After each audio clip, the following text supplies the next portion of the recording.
براءة من الله ورسوله إلى الذين عاهدتم من المشركين.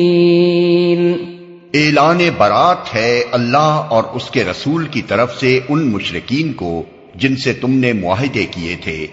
فسیحوا فی الارض 4 اشہر واعلموا انکم غیر معجز اللہ وان اللہ مخزی الکافرین. پس تم لوگ ملک میں 4 مہینے اور چل پھر لو اور جان رکھو کہ تم اللہ کو عاجز کرنے والے نہیں ہو، اور یہ کہ اللہ منکرین حق کو رسوا کرنے والا ہے. وَأَذَانٌ مِّنَ اللَّهِ وَرَسُولِهِ إِلَى النَّاسِ يَوْمَ الْحَجِّ الْأَكْبَرِ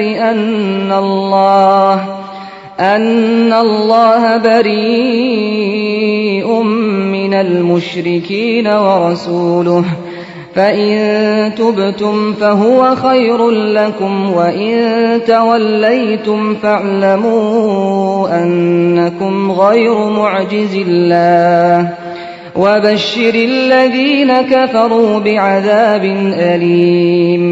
إِلَّا الَّذِينَ عَاهَدتُّم مِّنَ الْمُشْرِكِينَ ثُمَّ لَمْ ينقصوكم شيئا ولم يظاهروا عليكم أحدا فأتموا إليهم عهدهم إلى مدتهم إن الله يحب المتقين.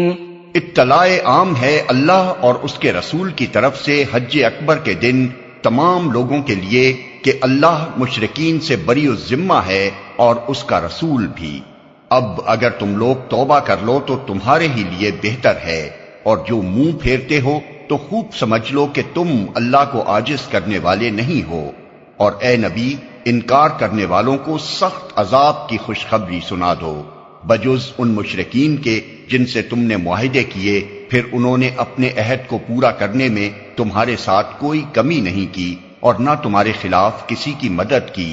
تو ایسے لوگوں کے ساتھ تم بھی مدت معاہدہ تک وفا کرو، کیونکہ اللہ متقیوں ہی کو پسند کرتا ہے.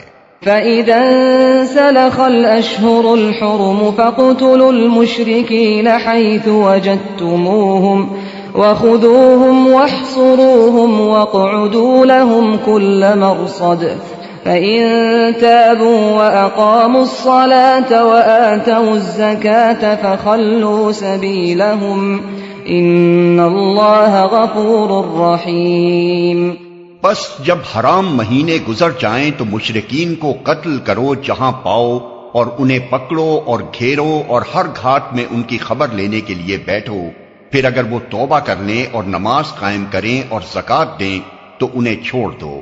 اللہ درگزر کرنے والا اور رحم فرمانے والا ہے.